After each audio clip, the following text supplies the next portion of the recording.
If you go to the toilet and you don't put the lid down before you flush, when you do flush, then the germs that are in the toilet will then spread around the toilet cubicle, which means that they could land on the toilet seat or on the toilet paper itself, and that means that they can be spread onto your hands and other surfaces later on.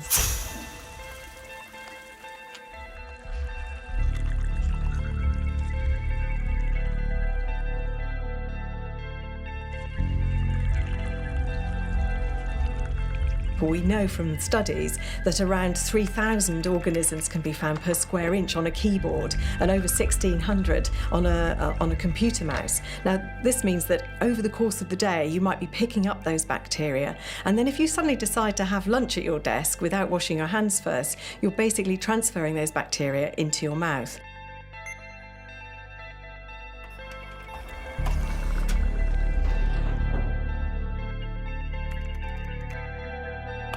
Around 16% of us carry the norovirus without actually having any symptoms. So you may feel perfectly fine and well, but in fact you could be carrying that organism and spreading it to other surfaces around the office inadvertently if you don't wash your hands after going to the toilet.